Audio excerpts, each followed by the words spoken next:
विषादप्यमृतम ग्राह्यम मेधयादपि कांचनम, नीचादप्युत्तमा विद्या स्त्री रत्नम दुष्कुलादपि। विष में भी यदि अमृत हो तो उसे ग्रहण कर लेना चाहिए। अपवित्र और अशुद्ध वस्तुओं में भी यदि सोना अथवा मूल्यवान वस्तु पड़ी हो तो वह भी उठा लेने के योग्य होती है। यदि नीच मनुष्य के पास कोई अच्छी विद्या, कला अथवा गुण है तो उसे सीखने में कोई हानि नहीं। इसी प्रकार दुष्ट कुल में उत्पन्न अच्छे गुणों से युक्त स्त्री रूपी रत्न को ग्रहण कर लेना चाहिए। इस श्लोक में आचार्य गुण ग्रहण करने की बात कर रहे हैं। यदि किसी नीच व्यक्ति के पास कोई उत्तम गुण अथवा विद्या है तो वह विद्या उससे सीख लेनी चाहिए। अर्थात व्यक्ति को सदैव इस बात का प्रयत्न करना चाहिए कि जहां से उसे किसी अच्छी वस्तु की प्राप्ति हो, अच्छे गुणों और कला को सीखने का अवसर प्राप्त हो तो उसे हाथ से जाने नहीं देना चाहिए। विष में अमृत और गंदगी में सोने से तात्पर्य नीच के पास गुण से है। स्त्रीणाम द्विगुण आहारो बुद्धिस्तासाम चतुर्गुणा, साहसम षड्गुणम चैव कामोष्ट गुण उच्यते।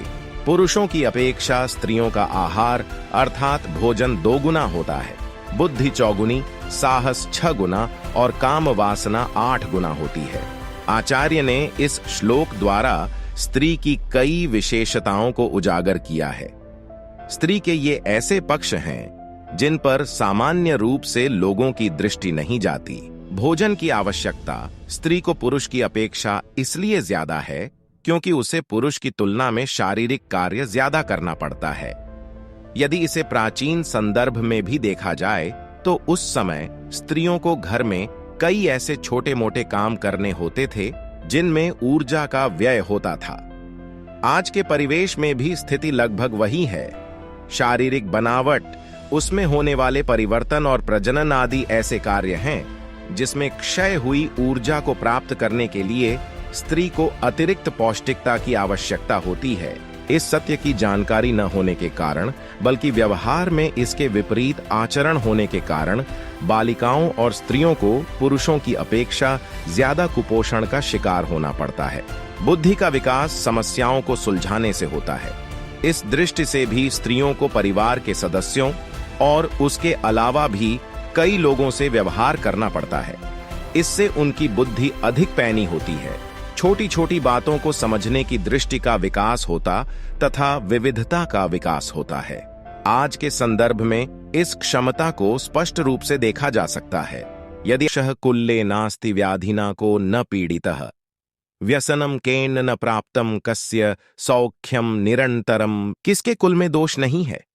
रोग के द्वारा कौन पीड़ित नहीं हुआ? कष्ट किसको नहीं मिला? सदैव सुखी कौन रहता है? आचार्य चाणक्य कहते हैं कि संसार में ऐसा कोई नहीं है जिसके कुल में कोई दोष न हो। पूर्व में प्रत्येक कुल किसी न किसी दोष अवगुण के कारण अवश्य ही अपयश को प्राप्त हुआ है। यह अलग बात है कि आज वह दोष विस्मृत हो गया हो। यह बात चाणक्य ने विशेषतया उन लोगों के लिए कही है जो अपने कुल पर अभिमान करते हैं।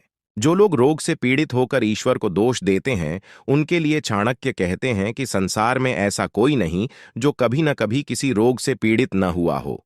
रोगी यह न सोचे कि उस पर अन्याय हो रहा है। कफ, वायु और पित्त से भरा हुआ यह शरीर अवश्य ही रोग युक्त होगा। अतः प्रत्येक व्यक्ति कभी न कभी अवश्य ही रोग से पीड़ित होता है। कुछ लोगों को भाग्य से शिकायत रहती है कि उनके भाग्य में दुख ही दुख लिखे हैं। चाणक्य कहते हैं कि संकट किस पर नहीं आया। प्रत्येक प्राणी को संकट झेलने पड़ते हैं। सुख निरंतर किसी के भाग्य में नहीं रहता। सुख दुख दिन रात की भांति आते जाते रहते हैं। यही प्रकृति का नियम है। अतः व्यक्ति को चाहिए कि न तो दुख में अधीर हो और न ही सुख का अभिमान करे। आचार्यः कुलमाख्याति देशमाख्याति भाषणम, संभ्रमः स्नेहमाख्याति व पुराख्याति भोजनम। मनुष्य का आचार उसके कुलशील को प्रदर्शित करता है। बोल चाल आदि व्यक्ति के देश अथवा प्रांत को बतलाती है। मन के भाव प्रेम को प्रकट करते हैं और शरीर का गठन उसके द्वारा सेवन किए जाने वाले अन्न का परिचय देता है। किसी व्यक्ति का आचार व्यवहार देखकर समझदार लोग सहज ही अनुमान लगा लेते हैं कि वह व्यक्ति किस कुल से संबंध रखता है, अथवा कुलीन है या अकुलीन, ऊंचे कुल का है या नीचे कुल का। यहां यह समझने वाली बात है कि जुबानी जमा खर्च करके व्यक्ति भले ही अपने आप को कितने ही उच्च कुल का बताए, लेकिन ज्ञानी जनों के समक्ष उसका आचार व्यवहार, बोलचाल, उठना बैठना, खान पान और विचार आदि उसकी पोल खोल देते हैं। कुलीन व्यक्ति का आचार व्यवहार भी वैसा ही होगा और अकुलीन का उसके अनुसार। आचार्य चाणक्य कहते हैं कि व्यक्ति की भाषा से उसके प्रांत विशेष का पता चलता है। भाषा से ही हम समझ जाते हैं कि वह व्यक्ति गुजराती है या बंगाली, बिहारी है या मद्रासी। व्यक्ति के हाव भाव उसके मन की भावनाओं को प्रकट कर देते हैं। किस व्यक्ति में कितनी दया है, कितना प्रेम है अथवा कितनी क्रूरता है, इन सब बातों का पता उसके हाव भाव एवं कार्यों से चल जाता है। ज्ञानी पुरुष इसके द्वारा ही व्यक्ति की परख करते हैं। आगे चाणक्य कहते हैं कि शरीर से व्यक्ति के खान पान का पता चलता है। खाते पीते घर के व्यक्ति का शरीर सौष्ठव अलग ही होता है और भूखमरी के शिकार व्यक्ति का अलग। इससे व्यक्ति की आर्थिक स्थिति का बोध होता है। सुकुले योजयेत कन्याम पुत्रम विद्या सुयोजयेत, व्यसने योजयेत छत्रम मित्रम धर्मे नियोजयेत। कन्या पुत्री को उत्तम कुल में देना चाहिए तथा पुत्र को विद्या में लगाना चाहिए। शत्रु को बुरी आदतों में फंसाना चाहिए और मित्र को धर्म में नियुक्त करना चाहिए। आचार्य चाणक्य कहते हैं कि अपने कुल की कन्या का विवाह अच्छे परिवार, ऊंचे कुल में करे। यहां ऊंचे कुल से मतलब धनवान परिवार से नहीं है। चाणक्य संस्कारों से युक्त कुल को ही उच्च कुल मानते हैं। संतान पुत्र के संबंध में आचार्य का स्पष्ट निर्देश है कि उसे अच्छी शिक्षा दे, खूब पढ़ाए लिखाए, उसे योग्य बनाए। तीसरी बात चाणक्य ने बड़ी ही गूढ़ नीति की कही है। वे कहते हैं कि व्यक्ति अपने शत्रु को व्यसनों में फंसा दे। यहां यह बात विशेष ध्यान देने वाली है। चाणक्य शत्रु से प्रत्यक्ष लड़ाई के पक्षधर नहीं है। वे कहते हैं कि शत्रु को किसी व्यसन में फंसा दो। व्यसन में फंसा व्यक्ति स्वयं खत्म हो जाता है, उसके व्यसन ही उसे ले डूबते हैं। जहां शत्रु के लिए चाणक्य ने व्यसन में फंसाने की बात कही है, वहीं मित्र के लिए उनका आदेश है कि मित्र को धर्म के कार्यों में लगाना चाहिए। यहां धर्म के कार्यों से तात्पर्य अच्छे कर्मों से है।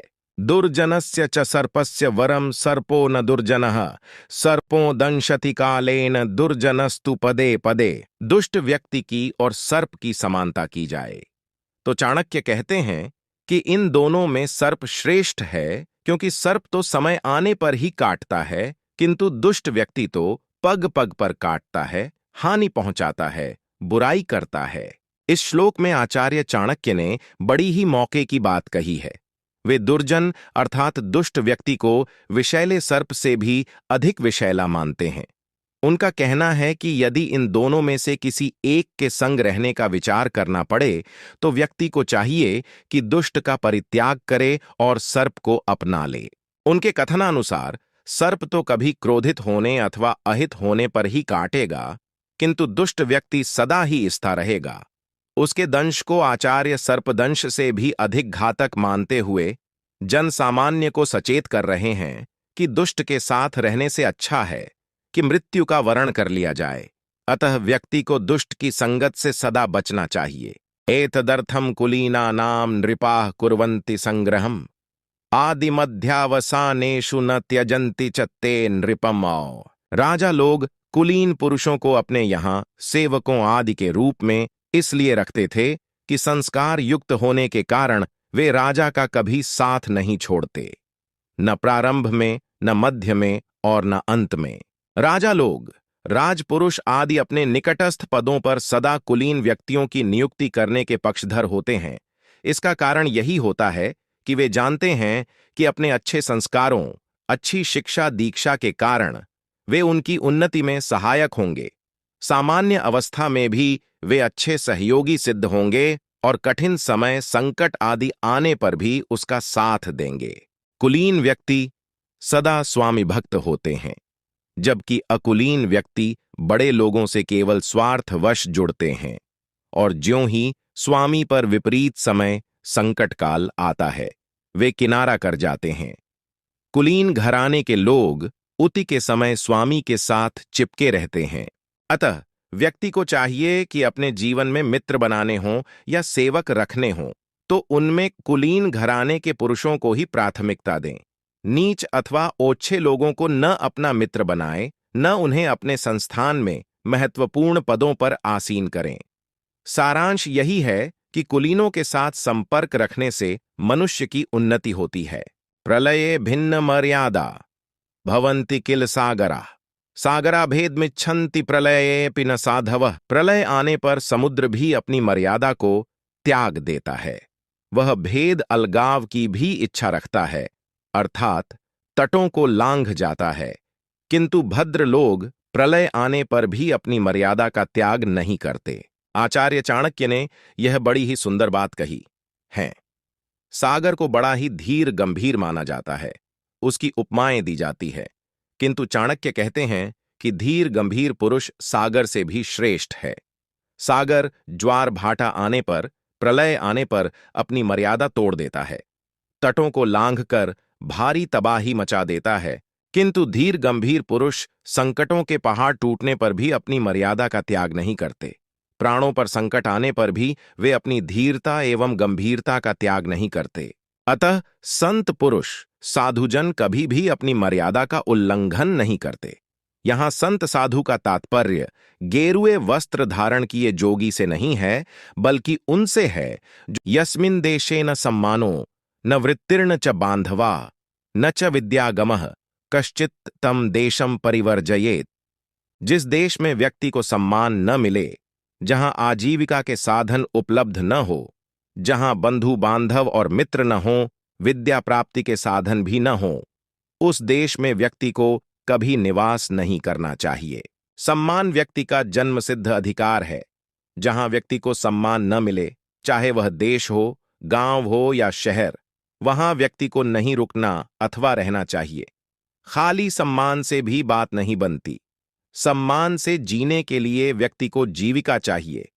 जहां जीविका के साधन न हो, वहां भी व्यक्ति को नहीं रहना चाहिए। निठल्ले कार्यविहीन व्यक्ति को भला कौन सम्मान देगा? दूसरी ओर चाणक्य यह भी कहते हैं कि जहां ये दोनों चीजें भी उपलब्ध न हों और व्यक्ति के पास अच्छे मित्र और बंधु बांधव भी न हों, उस स्थान पर भी व्यक्ति को नहीं रहना चाहिए, क्योंकि संकट काल में मित्र और स्वजन ही काम आते हैं। इस पर भी जहां विद्या के साधन न हो, जहां अनपढ़ और मूर्ख ही बसते हों, वहां तो व्यक्ति को हरगिज नहीं रहना चाहिए। जहां विद्या नहीं, वहां बुद्धि नहीं। जिसके पास बुद्धि नहीं, उसके पास कुछ भी नहीं होता।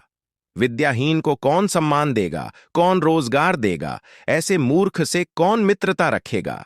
अतः व्यक्ति को सोच समझकर अपने निवास का चुनाव करना चाहिए। धनिकः श्रोत्रियो राजा नदी वैद्यस्तु पंचमः, पंच यत्र न विद्यन्ते न तत्र दिवसम वसेत।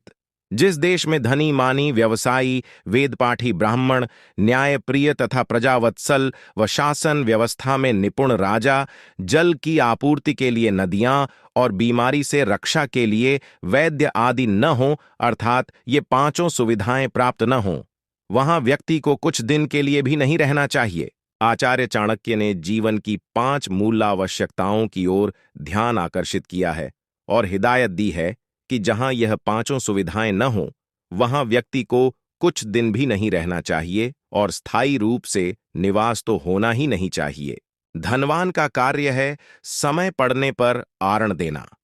यदि हम इतिहास उठाकर देखें तो ज्ञात होता है कि संकट काल में प्रजा के हित के लिए राजा लोग भी धनिक लोगों से कर्ज आदि लेकर राजकाज का कार्य सुचारू रूप से चलाते थे।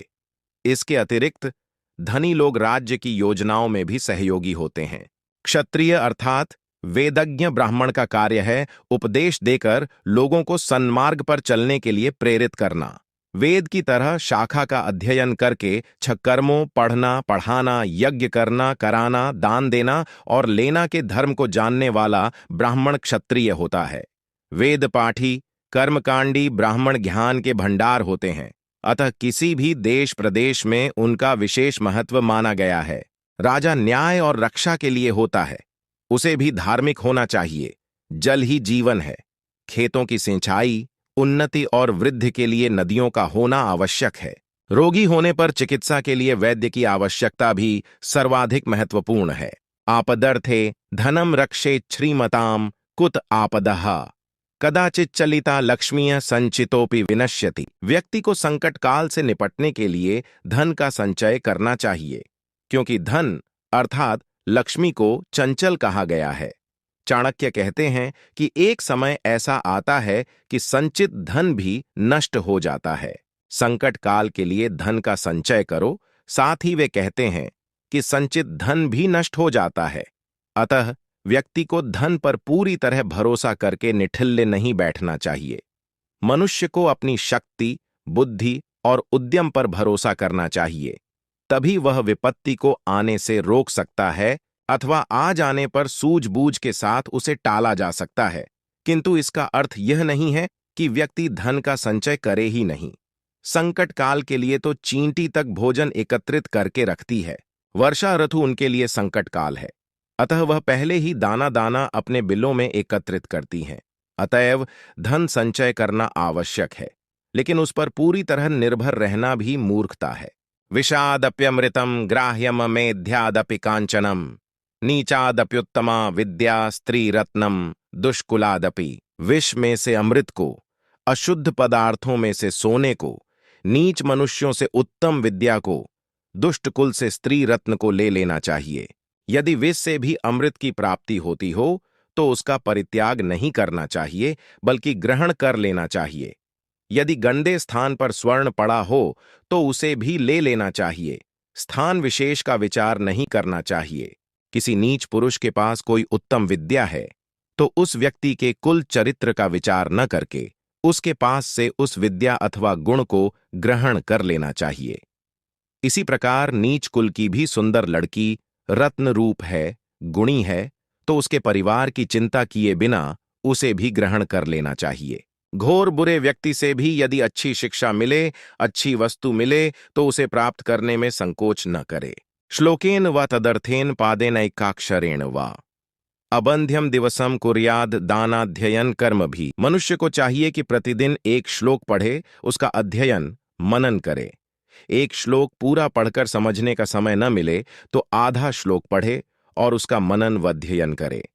आधे श्लोक का भी समय न मिले तो एक पाद पढ़े और समझे। यदि इतना भी समय न हो तो श्लोक का एक अक्षर ही पढ़े और उसका मनन करे।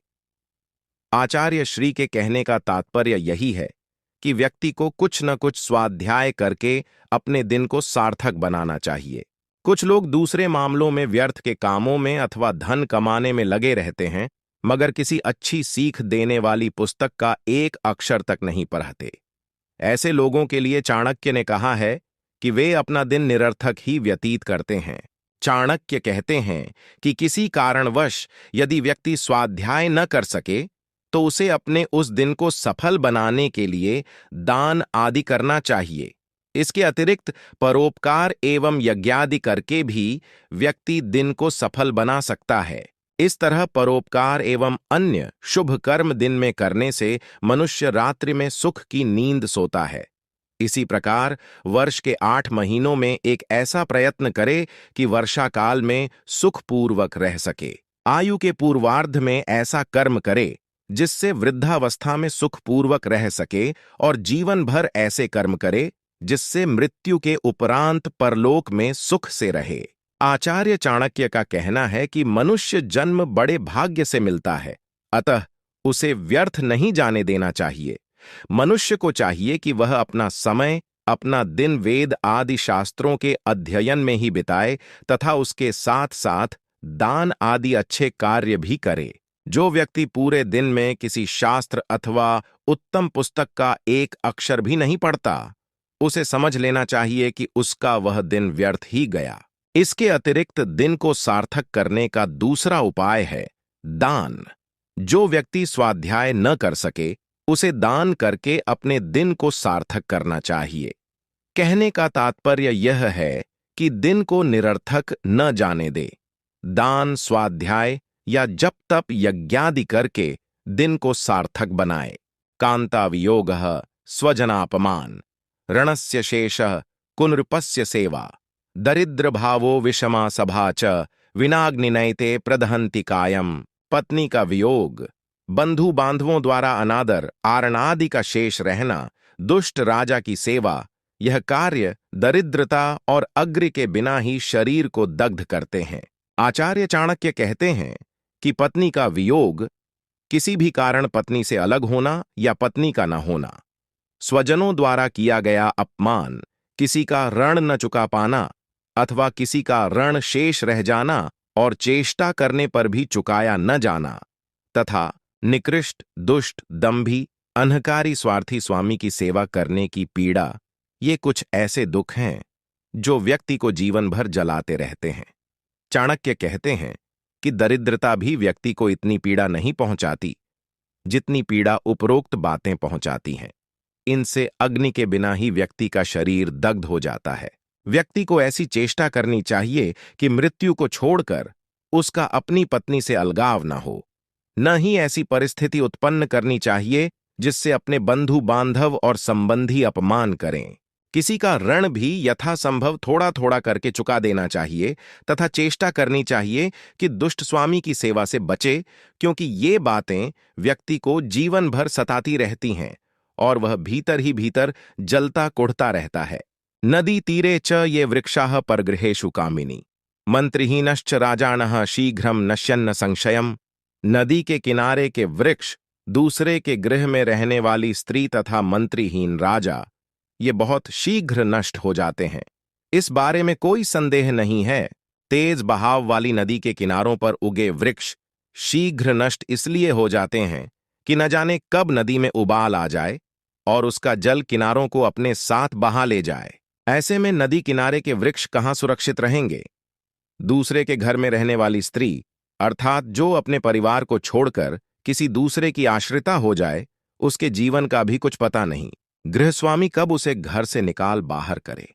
जब तक गृहस्वामी अच्छा है तब तक तो ठीक है, गृहस्वामी का मन बदलते ही उस स्त्री का जीवन संकट में पड़ जाता है। इसी प्रकार राजा के बल होते हैं मंत्री, वही उसे अच्छे बुरे की तस्वीर समय समय पर दिखाते रहते हैं। जिस राजा के पास मंत्री नहीं, उसके नष्ट होने में अधिक देर नहीं लगती। चाणक्य कहते हैं कि इसमें कोई संदेह नहीं है।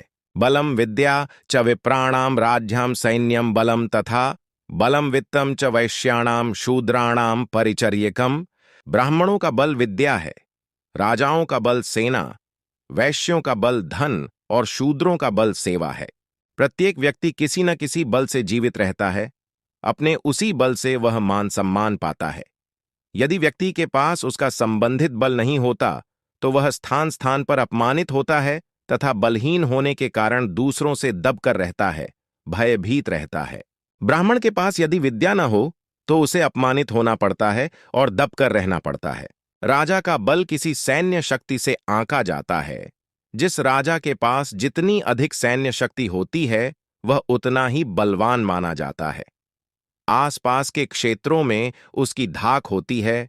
दूसरे राजा उससे भयभीत रहते हैं कि न जाने कब आक्रमण कर बैठे और उनके राज्य को हथिया ले, जबकि सैन्य शक्तिहीन राजा की न सुकीर्ति होती है और न ही वह सम्मानित समझा जाता है। ऐसा सैन्य शक्ति विहीन राजा तो अपने राज्य की व्यवस्था भी कठिनाई से कर पाता है। वैश्य अर्थात वणिकों का बल चाणक्य ने धन को कहा है। वणिकों का कार्य है वाणिज्य व्यापार, व्यापार से वणिक धन कमाते हैं। जो जितना धनवान होता है उतना ही बलवान होता है और उसकी पहुंच भी धन के बल के कारण ऊंची होती है। यही हाल शूद्रों का होता है। शूद्रों का बल सेवा है। अपनी सेवा से शूद्र भी अति उच्च स्थिति को प्राप्त कर सकता है। वह राजा का प्रिय पात्र हो सकता है, ब्राह्मणों का कृपा पात्र हो सकता है और वैश्यों का भी। किंतु जो शूद्र सेवा भाव से रहित है उसको बलहीन ही समझना चाहिए। अतः ब्राह्मण का कर्तव्य है कि वह अधिक से अधिक विद्या ग्रहण कर उसका प्रचार प्रसार करे। राजा को चाहिए कि प्रजा एवं राज्य की सुरक्षा के लिए सैन्य बल बढ़ाता रहे और उसका प्रदर्शन भी करता रहे। वैश्य व्यापार वाणिज्य से अपने धन की शक्ति को बढ़ाए और शूद्र सेवा भाव से दूसरों का मन जीते। इसी में चारों वर्णों की भलाई है। निर्धनम पुरुषम वेश्या प्रजा भग्नम नृपम त्यजेत, खगावीत फलम वृक्ष भुक्त्वा चाभ्यागता गृहम। वेश्या निर्धन पुरुषों को, प्रजा पराजित एवं शक्तिहीन राजा को, पक्षी फलहीन वृक्षों को जिस प्रकार त्याग देते हैं, उसी प्रकार अतिथि को चाहिए कि भोजन करने के बाद गृहस्थी के घर को त्याग दें। इस श्लोक में आचार्य श्री ने अतिथि को चेताया है कि वह अपने सम्मान की रक्षा के लिए गृहस्थी का घर भोजनोपरांत तुरंत छोड़ दे, वहां डेरा जमाने की चेष्टा न करे। कुछ लोग किसी के अतिथि बनकर जाते हैं और वहां की सुख सुविधाओं अथवा सुस्वादिष्ट पकवानों के लोभ में वहीं जमे रहते हैं। यह ठीक नहीं है, उन्हें अपमानित होना पड़ सकता है। अतः चाणक्य कहते हैं कि जिस प्रकार वेश्या निर्धन को, प्रजा पराजित राजाओं को और पक्षी फलहीन वृक्ष को त्याग देते हैं, उसी प्रकार अतिथि को भोजनोपरांत धन्यवाद कहकर गृह। यो ध्रुवाणि परित्यज्य अध्रुवम परिसेवते, ध्रुवाणि तस्य नश्यन्ति अध्रुवम नष्टमेव च। जो हाथ में आए निश्चित पदार्थों को छोड़कर अनिश्चित पदार्थों के पीछे भागता है, उसे अनिश्चित का मिलना तो दूर रहा, उसके निश्चित भी नष्ट हो जाते हैं। आधी छोड़ पूरी को धाए, आधी रहे न पूरी पाए। लोग जो वर्तमान में उपलब्ध है और जिसका मिलना कुछ सहज है, उसे त्याग कर और अधिक पाने के चक्कर में रहते हैं, वह वर्तमान में सहज उपलब्ध से भी हाथ धो बैठते हैं। यह असंतोष का परिणाम है। असंतोषी व्यक्ति कभी सुखी नहीं रह सकता, वह सदा भटकता रहता है, उसकी आवश्यकताएं सदा सिर उठाए खड़ी रहती हैं। इस विषय पर एक घटना याद आई। एक व्यक्ति को राह चलते एक पोटली मिली जिसमें धन था। वह उसे उठाना ही चाहता था कि उसकी दृष्टि कुछ दूर पड़ी, एक बड़ी पोटली पर पड़ी। उसने सोचा उस पोटली में अधिक धन होगा। उसने छोटी पोटली को वहीं छोड़ा और बड़ी पोटली की ओर लपका। पीछे एक राहगीर और आ रहा था। छोटी पोटली उसने उठा ली। पहले राहगीर ने देखा और मन ही मन खुश हुआ और साथ ही उसे मूर्ख की संज्ञा भी दी। खुश इसलिए हुआ कि उसकी दृष्टि बड़ी पोटली पर नहीं पड़ी, अन्यथा बड़ी पोटली के धन का बंटवारा करना पड़ता। उसे मूर्ख इसलिए कहा कि उसने मात्र छोटी सी पोटली पर ही संतोष कर लिया और उसे ही उठाकर चलता बना, जबकि अपनी दृष्टि में वह समझदार था कि उसने अधिक पाने के लिए इधर उधर दृष्टि नहीं दौड़ाई। खैर, पहला राहगीर बड़ी पोटली के पास पहुंचा और उसे उठा लिया। ज्यों ही खोलकर देखा तो माथा पीट लिया। उस बड़ी पोटली में गूदड़ भरे थे। वह ठगा सा रह गया और उस राहगीर को देखता रहा जो छोटी पोटली लिए अपनी मस्ती में चला जा रहा था। अतः आज जो कुछ भी सहज उपलब्ध है, उसे प्राप्त करो। कल और अधिक पाने की लालसा में आज जो कुछ मिल रहा है, उसे छोड़ना मूर्खता है, क्योंकि जिसे छोड़ दिया वह फिर नहीं मिलेगा, कोई दूसरा ही उसे ले जाएगा।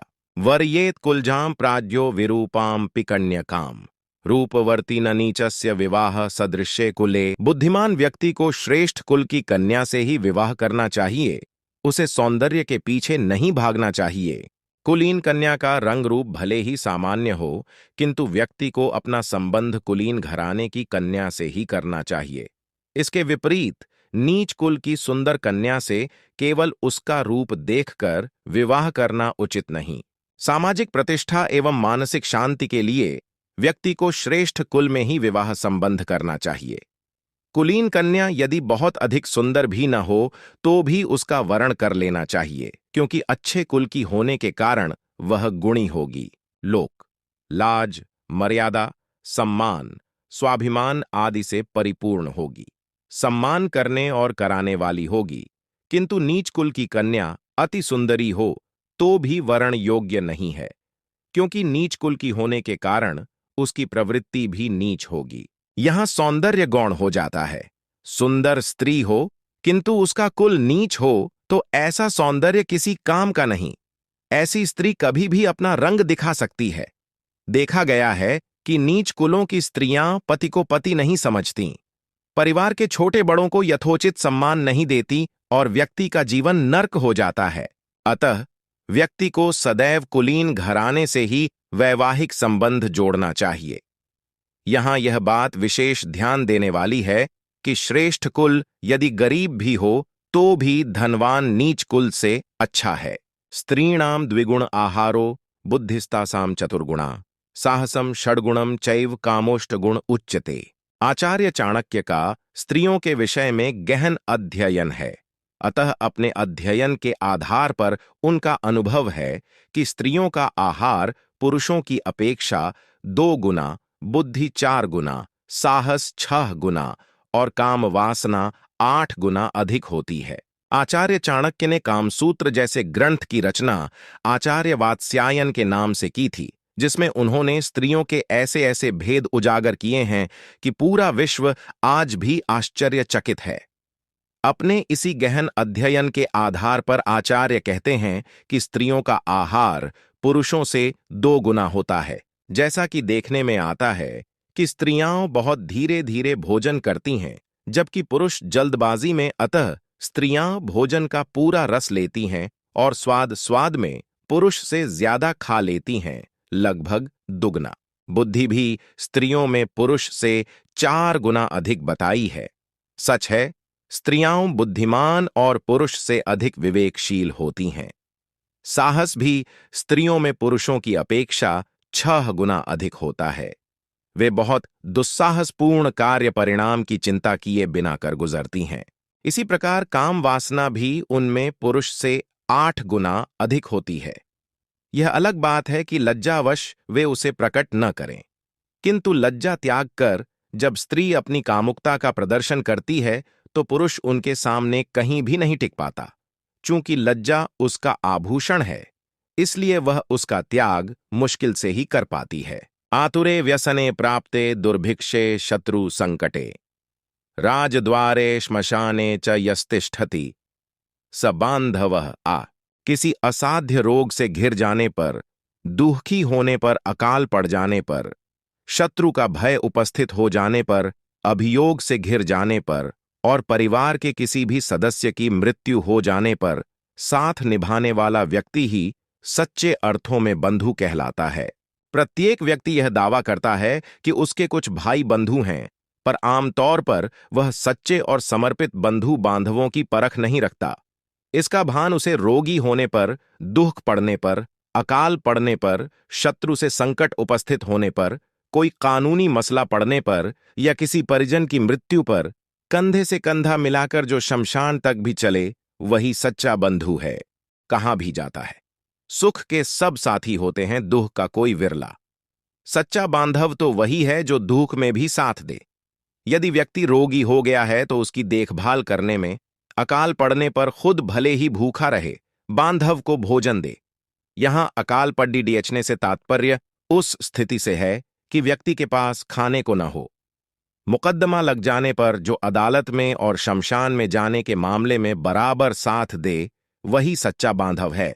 जानियात प्रेषणे भृत्यान बांधवान व्यसनागमे मित्रम चापत्तिकालेषु भार्याम च विभवक्षये। कार्य करने के ढंग से नौकर की, व्यसनग्रस्त होने पर बंधु बांधवों की, संकटकाल या विपत्ति आने पर मित्रों की एवं धन के नष्ट हो जाने पर स्त्री की परीक्षा होती है। इस श्लोक में चाणक्य बता रहे हैं कि अपने से संबंधित नौकरों, रिश्तेदारों, मित्रों और पत्नी की परीक्षा किस किस समय होती है कि वे कितने अपने हैं, कितने पराये, कितने विश्वास पात्र, कितने विश्वासघाती, कौन मित्र सच्चा है, कौन बनावटी और पत्नी का असली चेहरा कैसा है, उसके विचार और भावनाएं कैसी हैं। आप कोई व्यापार करते हैं और अचानक कोई ऐसी स्थिति बन जाती है कि आपको उससे उबरने के लिए नौकरों का सहयोग चाहिए। ऐसे में आपके नौकरों के काम करने के ढंग से उनके स्वामी भक्त होने अथवा न होने का पता चलता है। आपके बंधु बांधवों का पता तब चलता है जब आप बुरे समय के प्रभाव में आकर किसी व्यसन के शिकार हो जाते हैं। आपको मदिरापान अथवा जुए की लत लग जाती है, तब बहुत से रिश्तेदार जो सगे होने का दम भरते हैं, आपसे कन्नी काट जाते हैं। उनके सगे होने या न होने का पता उस काल में चलता है। आप पर कोई संकट आ गया, व्यापार डूब गया या घर में हारी बीमारी आ गई तथा धन की आवश्यकता पड़ी। आप ऐसे में अपने मित्रों से सहयोग की उपेक्षा करते हैं, मगर ऐसे में मित्र आपके काम नहीं आते। ऐसे मित्र किस काम के? संकट काल में जो आपके काम आए, वही आपका सच्चा मित्र है।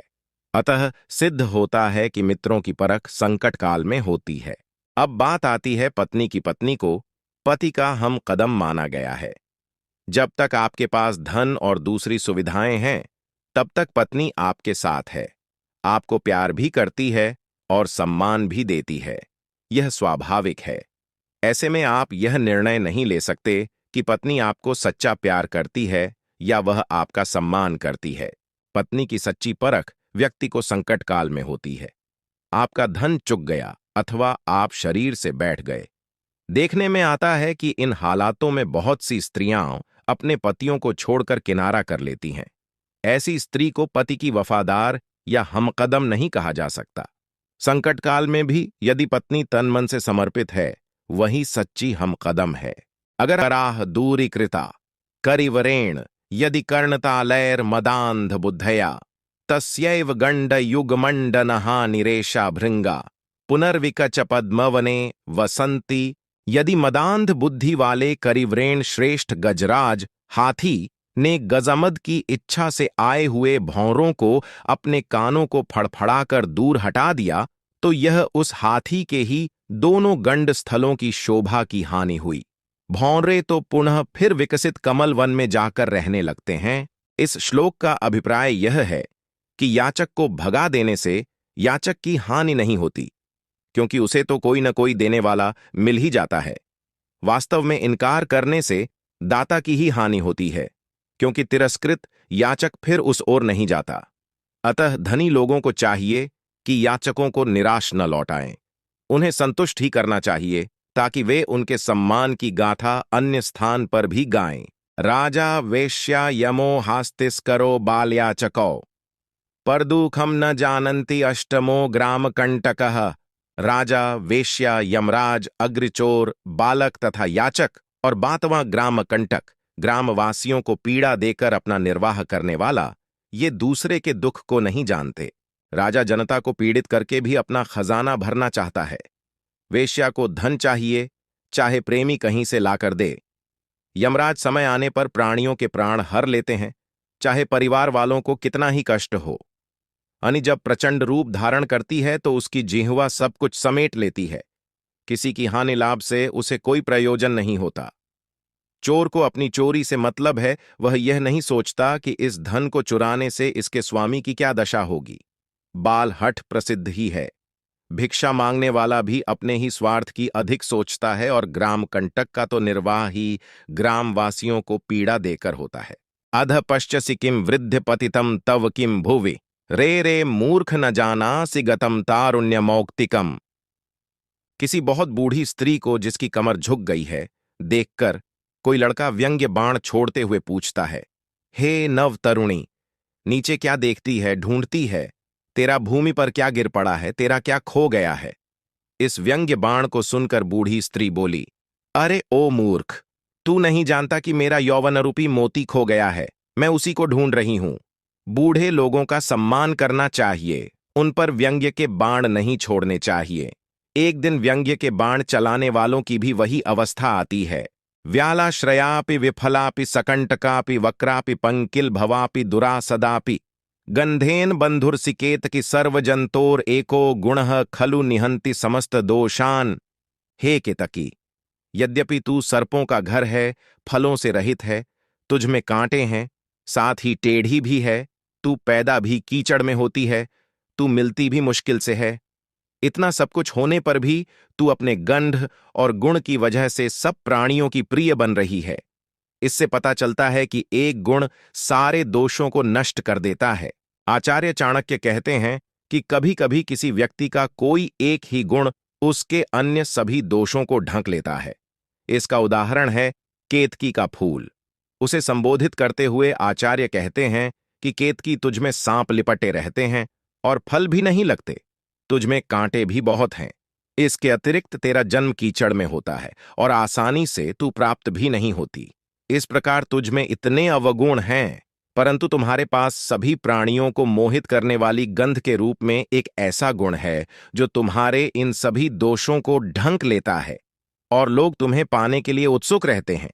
अतः इस श्लोक से यह सिद्ध होता है कि कभी कभी व्यक्ति का एक ही प्रखर गुण उसके अनेक दोषों को ढक लेता है। यौवनम धन संपत्तिः प्रभुत्वम विवेकता एकैकम्प्यनर्थाय किम यत्र चतुष्टयम जवानी। धन संपत्ति की अधिकता, अधिकार और विवेकहीनता, इन चारों में से प्रत्येक बात अकेली ही मनुष्य को नष्ट करने के लिए पर्याप्त है। परंतु यदि कहीं ये चारों इकट्ठे हों, अर्थात मनुष्य युवा भी हो, उसके पास पैसा भी हो और वह अपनी इच्छानुसार काम करने वाला भी हो, अर्थात उसके काम में उसे टोकने वाला भी कोई न हो, और फिर दुर्भाग्यवश उसमें विचार बुद्धि भी न हो, तो मनुष्य के विनाश होने में एक पल भी नहीं लगता। यौवन, धन संपत्ति, उच्छृंखल स्वामित्व और विवेकहीनता मानव को अनर्थ की ओर प्रेरित करते हैं। इन्हें पाकर मनुष्य को विनम्र और सावधान रहना चाहिए। यदि मनुष्य विवेक का पल्ला छोड़ देता है तो उसका विनाश होने में एक पल भी नहीं लगता। अतः संपन्न होने पर मनुष्य को विवेकशील भी बने रहना चाहिए ताकि किसी प्रकार के विनाश का सामना न करना पड़े।